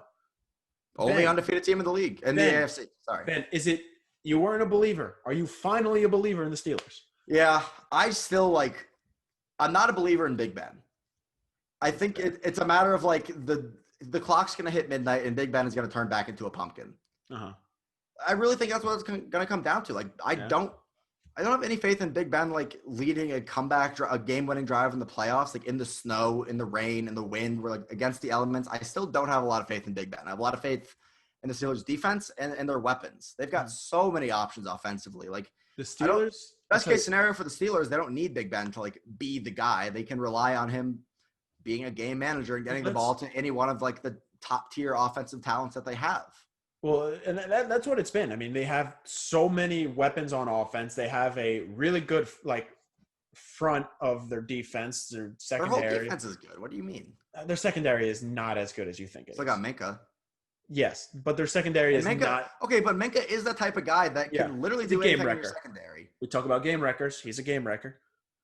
Or potential game wrecker. Big Ben doesn't have to be that guy. The concerning thing for me is that, the Steelers had that like week 3 bye or the week 4 bye against the Titans because of COVID. The Steelers have to play like 9 straight games now. And, I don't think – okay, but like teams get week 4 buys. Like scheduled week 4 buys. I know, but teams don't have Big Ben in season like 25 coming off elbow injury. That's what I'm saying is that I don't think Big Ben throwing 3 picks yesterday were an indication of his elbow bothering him, because also there haven't been any reports. But what if you get to like week 14, they've played like their 8th straight game, and he's like, shit, I can't. I think it's less about the consecutive games. Like the NFL season's a grind, no matter how you cut it. Like what do you know about the grind? What's that have to do with anything? Continue. Who is this guy? The consecutive games is not what worries me. It's can Big Ben keep up this play? Like we haven't seen Big Ben play this consistently in a while. A couple of years, 3 or 4 years, probably. Exactly. And it's like even when he was playing well, he had like that bizarre like 2 seasons where he couldn't fucking throw the ball on the road. Yeah. Like I remember in fantasy, so like I had drafted him probably like 3 years ago and was like Big Ben on a home. Year. I think it was 2 years ago. League. I think that was the first year of our main league. Like Big Ben at home, surefire start. Big Ben on the road, probably not even keeping him on my roster. Like it was bizarre. But like that's kind of what I'm saying. Like is Big Ben all of a sudden like back to 31-year-old Big Ben? No, he's not. Maybe.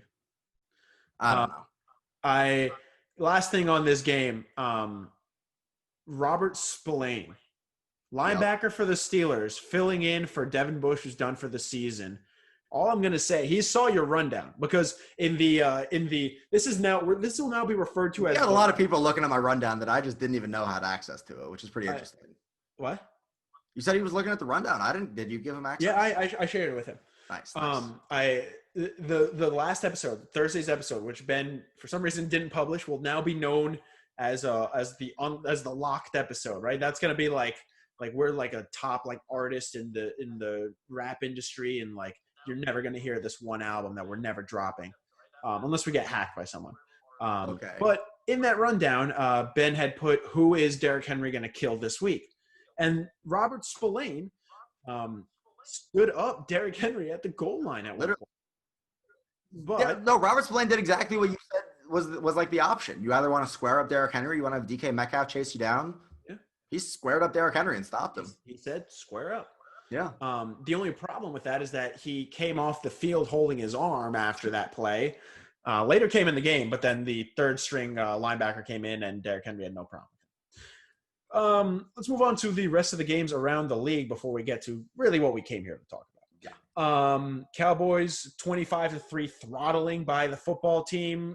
Is McCarthy one and done? You put this in the like I'm like generally so against like any NFL coach being a one and done, especially in a season like the Cowboys have where you lose your top 2 quarterbacks. You know, your offensive line is decimated. Talk about that hit in a bit too. Right. It's very possible that the Cowboys just have zero respect for Mike McCarthy at this point. Oh, the report came out last week that he had completely lost the locker room. Which is a thing that's a phrase that gets thrown around a lot. It's the kind of thing where it's like, yes, do any of us that have never been in the NFL locker room really know what that means? Realistically, no. But like you hear reports, you can do. How many times have you personally heard of a head coach losing a locker room in the NFL in like the 3rd week of the season? And he's a veteran. I mean, he's won a Super Bowl before. This isn't some random chump coming in. That report came out that the locker room didn't believe in him. They didn't think the coaching staff was good. They were coming in unprepared. Well, that's the bigger issue. I think unprepared. I feel like normally when you hear like lose the locker room, it's like it's a motivational or like a morale issue. The fact that the Cowboys players allegedly think that like especially their defensive coordinators like doesn't know what he's doing. It's not good. That's remarkable. When do you hear that in the NFL? That players just don't believe that their coach knows what he's doing? Yikes. Like as a Giants fan, I have seen my share of terrible coaches the last 3, 4, 5 seasons. Like Ben McAdoo, miserable. I believed he sort of knew what he was doing at least, like maybe a little bit. Mm-hmm. At the very least, you didn't hear reports from the Giants locker room, the Giants beat writers saying like, you know, Giants defense doesn't think their defensive coordinator knows what they're doing. Like that's ridiculous. Yeah, it's bad. Talk about an indictment.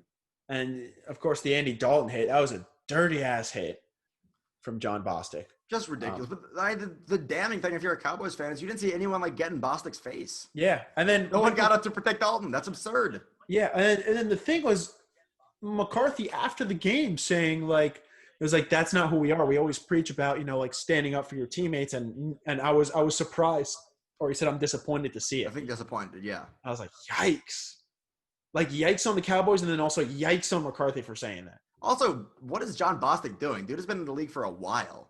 Like wasn't John Bostic was the guy that botched the onside kick, right? In Packers. That was Brandon Bostic.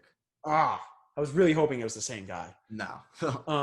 Yeah, that was a dirty ass. Brandon Bostic was like, I think CK at the end, and this Bostic is just BOSTIC.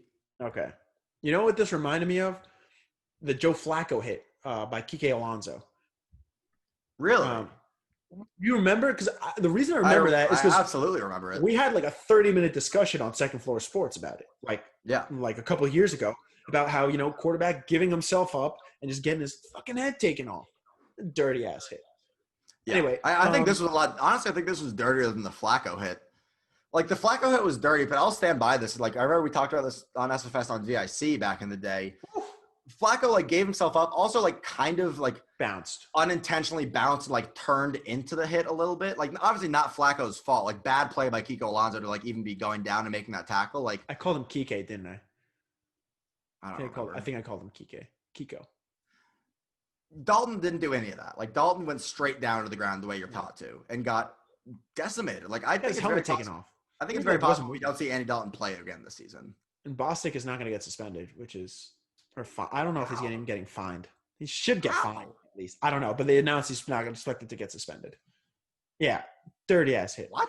How did I miss that? B, how is he not getting suspended? I don't know. Around the league, Bills survived the Jets 18-10. God, I love watching a game with 6 field goals. This is really concerning. The Bills had struggled in back-to-back weeks against good teams, but they had struggled. And this was like, and the biggest part about that was it was Josh Allen looking like rookie season Josh Allen, making bad choices and bad decisions. And then he comes out in this game and he gets shut down by the Jets. This is very concerning for Bills fans. I don't know if I'd say super concerning. I think it's you win by 8 against the Jets, and you were losing the first half. I think it's the Bills going through like a bit of a rough patch here. I'm more inclined to believe the other 6 games of Josh Allen where he's looked really good. And it's like people love to go back. I don't get the Josh Allen. That's the thing. It's not even 6 games. He played really bad against Tennessee, and he didn't play well against Kansas City either. That's now 3 bad games. I think Josh Allen gets a little bit too much hate than he deserves, honestly. Like, he was terrible his rookie year. I think people I forgot that we no longer slander Josh Allen on the show. I don't, personally. Yeah, not bad. I think he's my fantasy quarterback, so. Josh Allen was really bad his rookie season. He was. Yeah. But, like, he has also improved a ton since then. People are like, oh, he's back to rookie. It's like, no, he's not back to rookie season, Josh Allen. He had a bad game. Like, I'm not ready to say the sky has fallen for Buffalo yet. No, me neither. But this They're also, like, pretty clearly the favorites to win the division. Oh, for sure. Now more. Exactly. This happened last week. I just wanted to get your reaction real quick because it was probably on the show, on the Thursday show. But Tua getting promoted to starting quarterback. Do you agree? Actually, what did you think? Yes. And we got into this, I think, last week about, like, when are we going to see him? When can the Dolphins bench Fitzpatrick? Like, it's the same deal as it is in I was going to say San Diego. For the Los Angeles Chargers. It's like, is Tyrod Taylor playing well? Yeah, sure. Was Fitzpatrick playing well? Yeah, sure. Are either one of those guys, like, good enough to warrant not playing your rookie quarterback? Yeah. No, they're not. I think at first I was like, oh, this is weird. Like, Fitzpatrick is playing well, but you have to keep coming back to the fact that it doesn't matter what happens with the Dolphins this year. If they make the playoffs, if they don't, as long as Tua is the only goal. So it's like Tua is not hurt. He's not on they can't not put him on the injury list. Like, the Patriots would love to do that, but they can't. That's not how the NFL works. He's not hurt. He's ready to play. He was drafted 5th overall, 4th overall, 5th overall for a reason. What do you like? Yeah. A 38-year-old Ryan Fitzpatrick is not reason to keep Tua on the side, regardless of how well he's playing. Exactly. And, like, I'm sure you saw what Fitzpatrick said about him getting benched and everything. He said he was heartbroken, I think is the phrasing he used. But it's like, the NFL is not looking out for your feelings. Like, hey, man, I mean, credit to Fitzpatrick because he knew what he was getting into. And even knowing what he's going to get into, it's got to hurt. But he said it's heartbroken. It's like the whole next day I had to sit in a meeting by the guy that basically just fired me and the guy they fired me for. He said, but I'm going to do everything I can to support him. Exactly. And that's the kind of guy you want in a locker room when you have to make a quarterback change like that. Next one. There's no reason not to play Tua. Next game, Brady going for 370 and 4 touchdowns against the Raiders, 45-20. Bucks Super Bowl contenders, correct? Yes, especially with AB coming in, probably. AB is not lasting 2 weeks. Let's be fucking real. We had this exact conversation last year when AB signed with the Patriots, and everyone was like, "Oh, that's crazy. I'll give him like 10 days." And how long did he last? Like 8? Yeah, because we don't really know he can still get suspended. He can still get disciplined. I feel like it's unlikely at this point. Yeah. give me one reason why I should trust Antonio Brown to keep his head on his shoulders and last more than a week. I don't have any for you.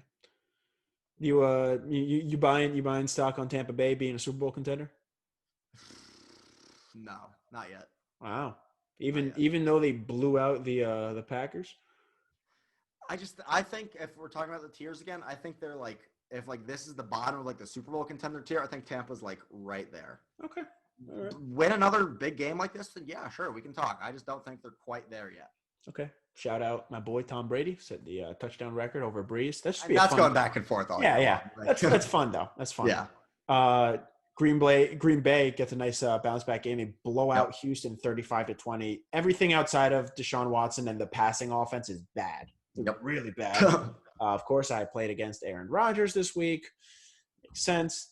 And I'm seeing now Jake Asman joined the show, which as we're talking about fantasy football, you got to remember the song "No One Cares About Your Fantasy Team." Or is it, no one cares about your bracket. No one cares about your bracket. Is the famous one. Right. I really tried. That would have been cool. That would have been good. You almost got it, Matias. Next one. You're getting ripped apart on Instagram today. I really am. And the Patriots do suck, and it's rough. Welcome to the club. Honestly, welcome to the club. I've gone to one Patriots game in Foxborough. Really cool. One of my dad's coworkers had really good seats. Super awesome. We got like one of those like mugs. I actually have it right here. Hold on. Where are you going with this? I was watching the game and I was holding on like Brady, Gerard Mayo, Ninkovich, Wilford. Oh my God. I was just watching the game and I was just like, I mean, like, if anyone's going to turn the pad, like, you've got Belichick. Like, yeah. Feasibly, you can turn it around. But, like, let me tell you, like, and I was talking about this with John Salerno. NFL Sundays without a Giants game to watch, so much more enjoyable. Oh my God, I had the best Sunday I've had in a long time. Like, that's nothing new for you, though. You go to like sit and just like enjoy football and not be like, oh my God, I hate the Giants. I hate the Giants. I hate the Giants. Hey, we didn't even talk about the Giants this week. They lost to Philly, heartbreaking fashion. Who's surprised?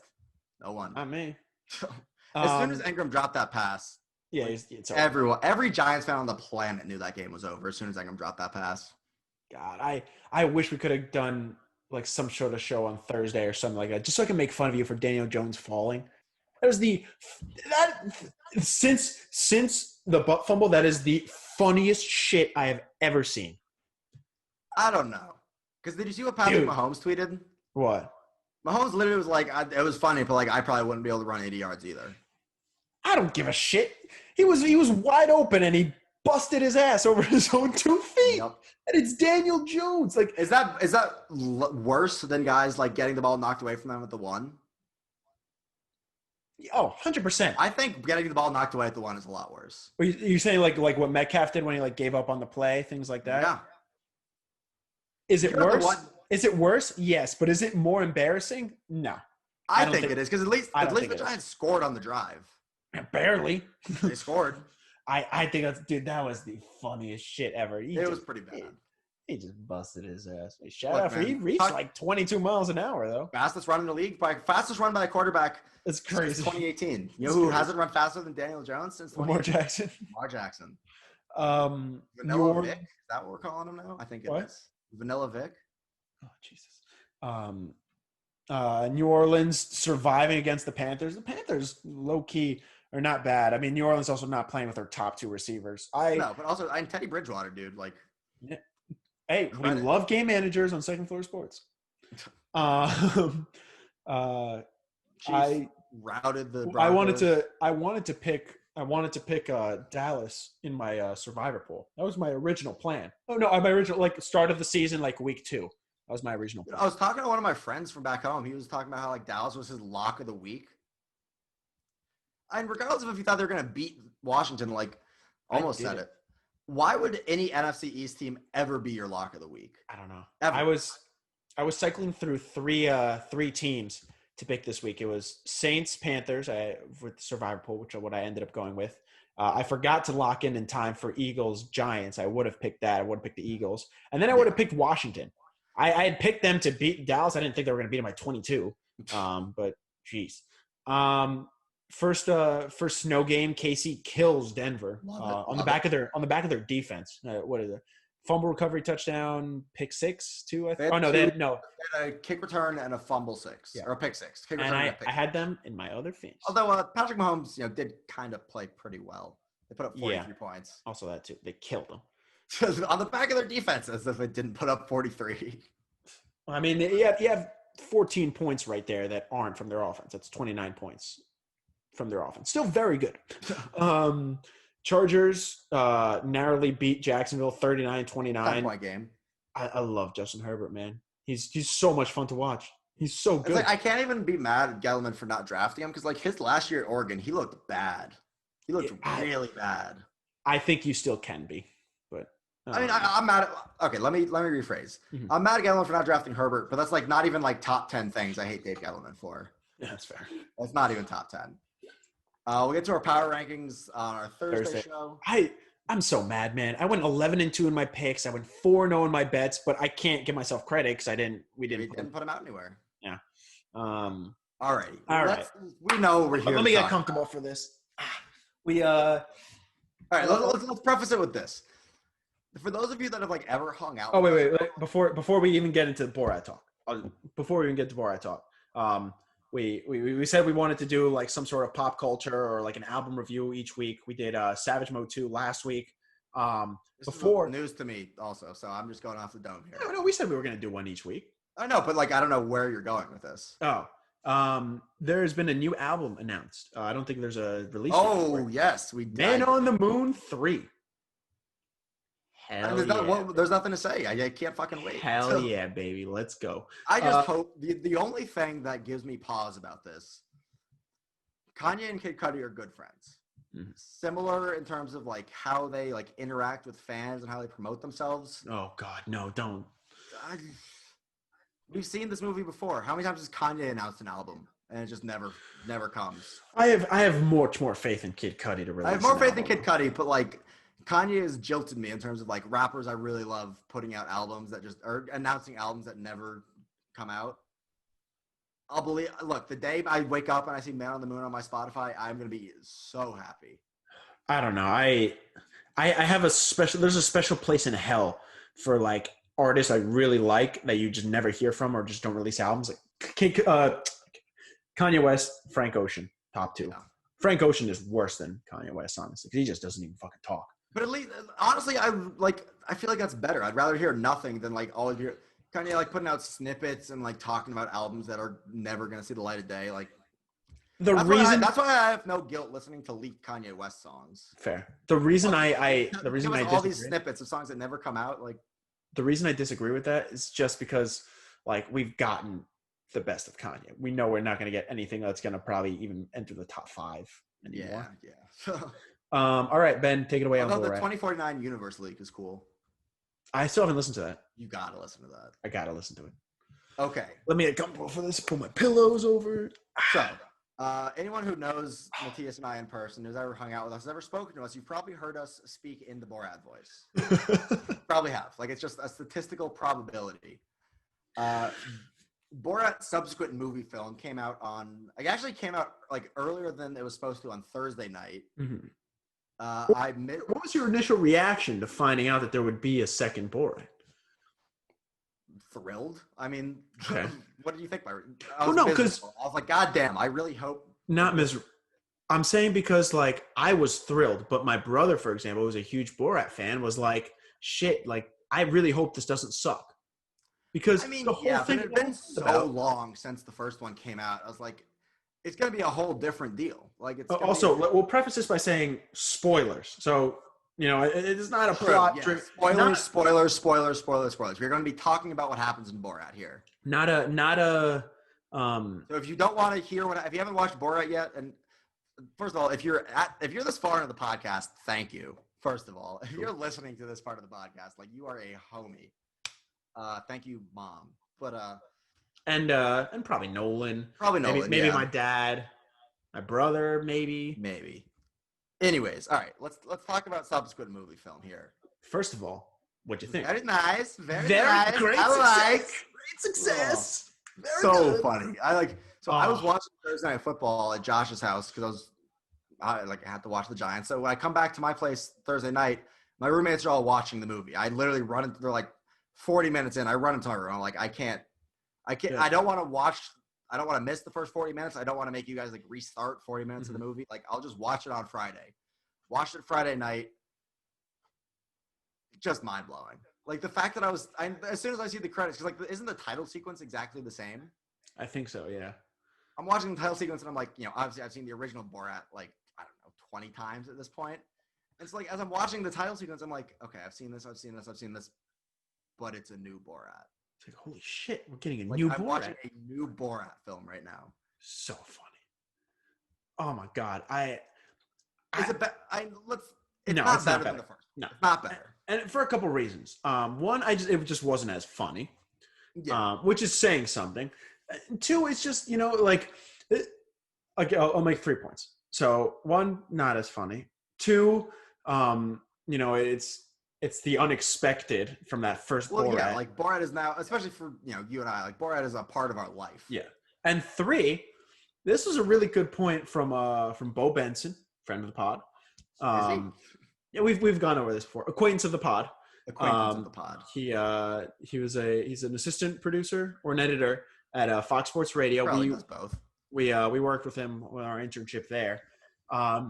He brought up a good point that it's like, it wasn't as funny because like when this came out in 2006 or 2010, whenever it came out, 2006. When it came out in 2006, people were like, "Holy shit!" Like when they went to the rodeo and that whole conversation is going on, people were like, "Holy shit! Like this is real." Yeah. Now it's like, yeah, we fucking knew this was real. Like it's crazy, but it was still so funny. Knowing this is real, like how did they get these people in the second movie? Like who are you? The disguise. Like you either literally have never heard of Borat in your entire life, which I guess is like.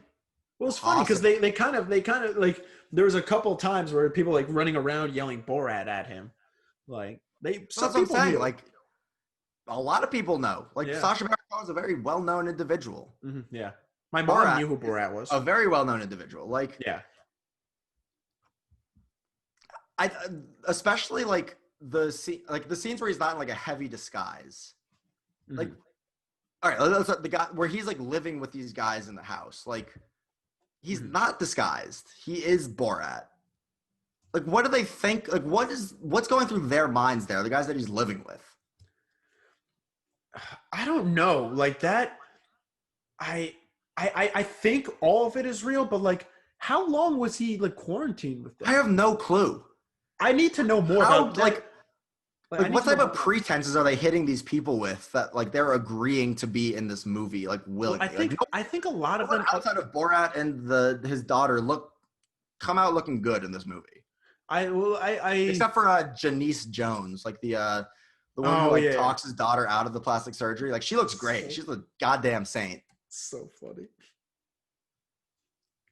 Just as we're talking about this, I just keep remembering like. I just keep remembering parts of the movie and I just start laughing. Like, oh Jesus. I think the way they do it is like I think they film a lot of them and they ask them for permission after, and then like because there were some people that were blurred out, especially at the rally where they're singing about the Wuhan flu song. Yeah, inject them with the flu. Yeah. Oh my God, man! Like. See, like them up like the Saudis do. Like the lyrical creativity. Chop them up like the Saudis do. It was jump them up. I think was it chop? I think it was chop. I don't know. Bonkers, but that's what I think. Like the what we were talking about the tweet with Bo. Like that's what he's talking about. That didn't surprise us. It was still hilarious. Yeah, we were like, yeah, this is not surprising at all. Okay, I just want to talk about like. The part of the movie that obviously we saw beforehand that Giuliani was involved here. Oh yeah. How on earth? The craziest. How on earth did they get a sit-down interview with Rudy goddamn Giuliani? How? Is it more concerning? Is it more impressive? Yes. Like which one? Both. like what do they like? It does not make a lick of sense. Like Rudy Giuliani is presumably a very well protected individual. Yes. He's also a Did they lawyer. get that, Also that's a another very thing. How did shady lawyer who like Borat's the legality behind like them filming all this stuff is like without a doubt like shady and like kind of questionable. Like there's no way you can't just like because like some of these people you get in the movie like you can just like run at them with like some like half-assed contract like yeah I agree to be in the movie sure like either they presented a goddamn masterpiece of a contract to Rudy Giuliani to get him in this movie, or Rudy Giuliani and his legal team just completely fell for some stupid shit that worked. No, they absolutely did. They absolutely fell for it because Sacha Baron Cohen is just not. He's left leaning like. Oh yeah, he's doing it to expose him. Yeah, and I really like too. I will say because I'm not in the politics need to stay out of movies and sports band by any means. I like that they didn't overdo it with politics, but it was very much there. Well, it's like a central theme of the movie. It was very funny. Michael Penny's. What's more concerning, right? Because with his daughter that has like the right wing, like she works for that right wing media source. Yeah. It's not like there are it's not like there are a lack of like right wing media sources, right? There's not a lack of them. Yeah. So like, it's not like Giuliani just needed to agree to anyone that he got. So like, what's more concerning, that they got that interview, or that Borat? How the fuck did Borat make it up there? He went through like the service elevator. Are they not better protected? How the fuck? Like, none of it makes any sense. It's like what type of like. Because like the way I'm kind of thinking about it is like this must have been like their initial idea was like what if we got an interview with Giuliani and fucked with him, because clearly this was like the most like organized like orchestrated bit of the whole movie. You can argue it might have been the only orchestrated bit. That and the concert in the park. No, the concert was orchestrated. Like a lot of the scenes with Janice in the car were orchestrated. Like they had a fucking camera in her car. Yeah. Like that's all orchestrated. Like this must have taken like months and months for them to sort out. This also, the Giuliani scene was shot during like COVID, during times where like, you got to be wearing masks and like you got to be like, I don't know how they got it. Like in 2006, no one knew who this guy was. Like that's what I'm saying. Like it's crazy that Borat was able to just like swindle all these people again. Like all right, we'll go into like as we wrap it up a little bit. We'll go into favorite scene. And then what you thought was the wildest scene. I'll start for my favorite scene. When they went to the crisis pregnancy doctor. Oh my God. After she had eaten the baby, and he's like, "That's not what we do." He put a baby inside her. That's just like so. Oh my God. It's just like it's so funny because like obviously like us the audience are like, the guy didn't ask any goddamn question. He didn't ask a single question. And then he was like, but I'm her father. The doctor asks one question there. He realizes it's all a joke. And he's like, I'm her father. Like I accidentally put it in. And he's like, oh, it's up to God now. And I was like, oh Jesus. What was your I mean, we're literally like I honestly don't know. The scene where they're like, where she like literally swallows a little baby toy, and he's like fisting her mouth to try to get it out. That was just hysterical. Like behind the dumpster, yeah, exactly. Yeah. That was really funny. It's not like ha ha ha. I mean, it was ha ha ha funny. I was like cracking up, obviously, but like the fact that they spent like 2 minutes of just like Borat putting his hand in this girl's mouth for no reason, just like pretty funny. I don't even know. I think the wildest sequence, I guess, is just like how they convinced these two guys to let Borat live with them for who knows how long. Makes no sense. Like during COVID, during quarantine, they let a random. Not that they give a shit. Not that they give a shit, but like clearly they were still like aware of it, and it's like. For me, how did they never kick him out? Like, they must be. Obviously, they got paid. And I need to know how long like he was there. Like that's the thing. Well, also, if these two like, if I can stereotype here for just a minute, go ahead. These two guys clearly don't believe in COVID. Clearly believe in like QAnon theories, and they agreed to let their whole house be like wired and mic'd for surveillance with cameras literally everywhere. Like, does that not kind of like fly in the face of like what you would think these guys would be about? So I don't know, dude. Like I need more information on that scene. That's the only like puzzling one. Wildest one for me, low key, was uh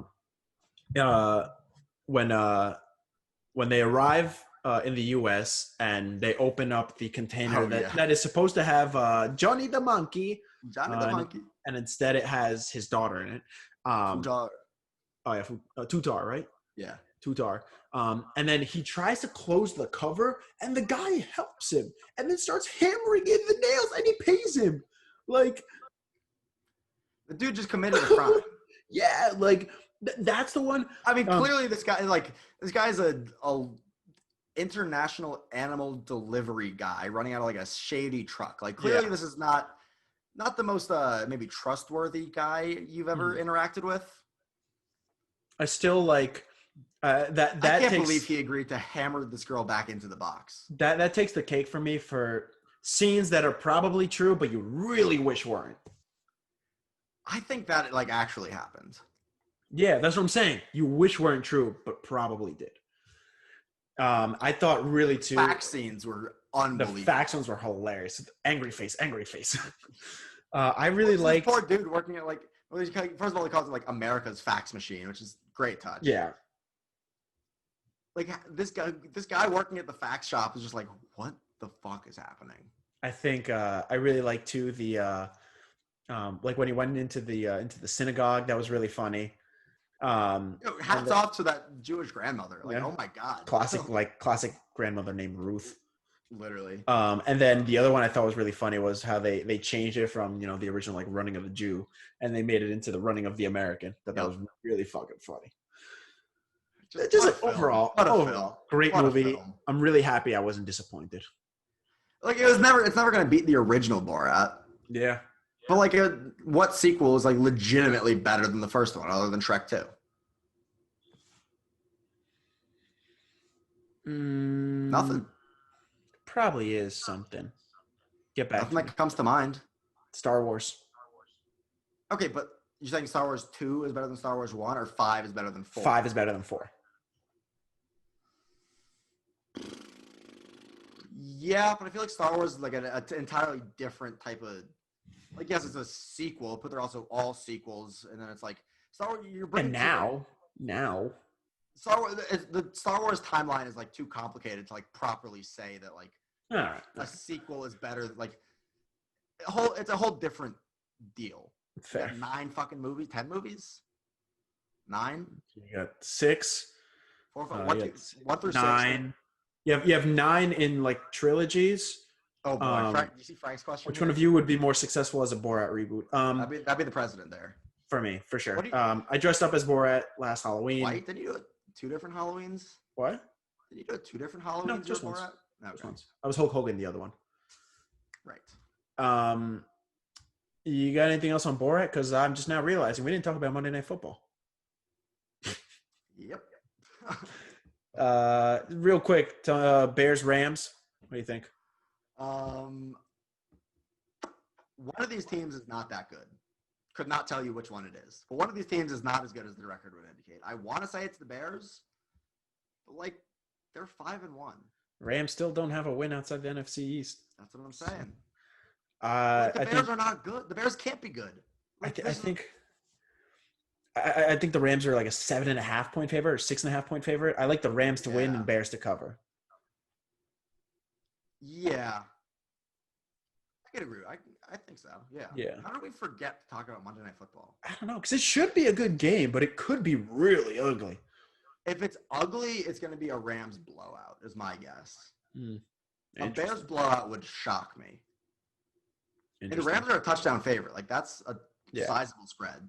Yeah. I'm interested to see how the interior of the line for Chicago, it's not been very good, deals with Aaron Donald, which obviously is a game wrecker. And that's obviously the key every time. Praying to the gods. I need if I get like 26 points out of Allen Robinson, I beat you in this league and I win in another league. That league's I'm literally in the opposite position. I'm going against Allen Robinson in 2 leagues. Also, this is the 3rd time this year where I've come into Monday night, my whole team has played, and I've needed to fade like All right, so week 2, I needed to avoid like 16 from Darren Waller, which like I was not confident about that. Darren Waller's an animal. That's the week he went off against the Saints, right? Yeah. Yeah. Then 2 weeks ago, I needed to avoid Kittle for a big game. Of course, that was the week he went for like 13 for like a $180 and a touchdown. Lost that week. Hell yeah. Now I need to avoid an Allen Robinson big game on Monday night. 26 is a big game. He needs like. He's going against Jalen Ramsey, who has shut him down in the past. Yeah. But history would indicate I'm going to lose because I have not been able to fade a big game from anyone on Monday night when I need it. And I need I'm losing by less in my other league where I'm going against Allen Robinson. I think I need to avoid like 21 or something from him in the other league. Mm-hmm. I just need Jalen Ramsey to lock Allen Robinson up. Wrong. That's all I need. Wrong. Give me like 8 catches, 120 yards, touchdown. That puts him right at 26. Oh fuck. Well, hold up. My phone. Actually, we're talking about how much. What exactly do you need? Let's see. Come on, load for me. I think it's like 26. I got it up here. I need 26. So you're right. Nice. I need 26.04. And then 120 and a touchdown, you lose. 120. Okay, so let me get 121 and a touchdown. Give me 121, you win. 120, you lose. Well, I got half PPR in my other league that I also have Allen Robinson. You know what? 120 and a touchdown works just fine for me. I know I ran these trades by you. I am so happy. I made some banger trades. You know damn well that trade would have gotten vetoed in our league. No, that's a good trade. The one you sent me.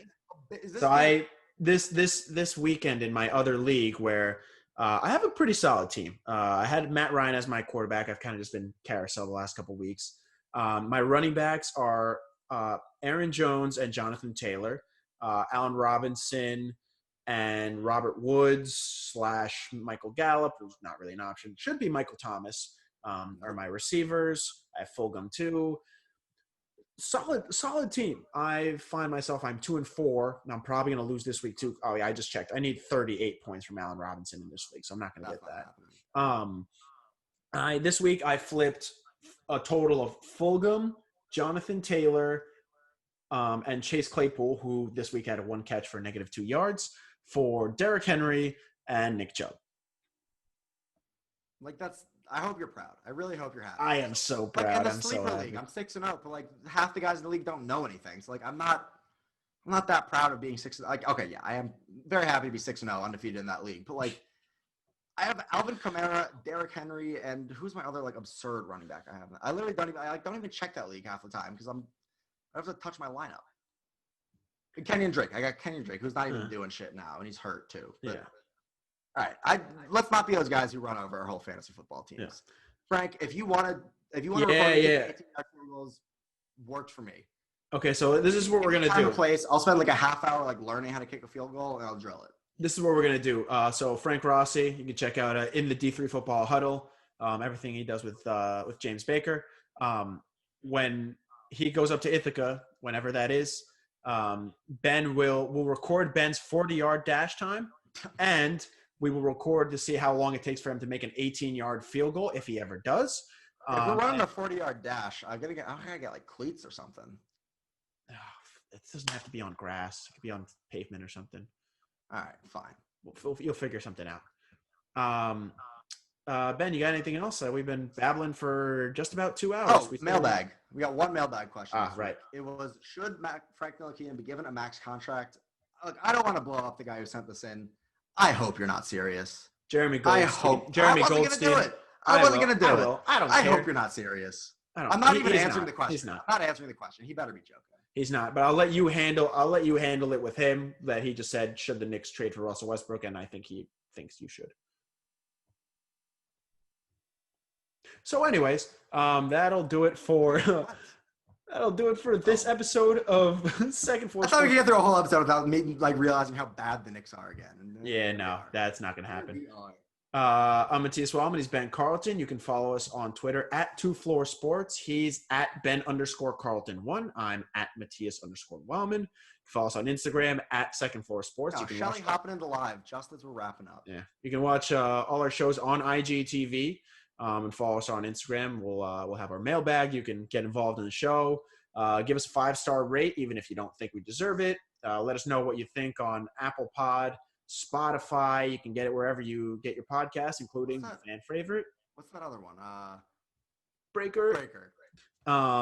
And that's just about all. And you can watch us on YouTube, of course. True. Hopefully I don't just have a complete white wall behind me. I just moved in a couple days ago, so hopefully I get some. I got my purple guy, and I got a little. Hopefully I'm not just sitting on my bed for the whole episode next time. That would be nice too. Ben, I will talk to you on Thursday. Be well, my friend. Will do.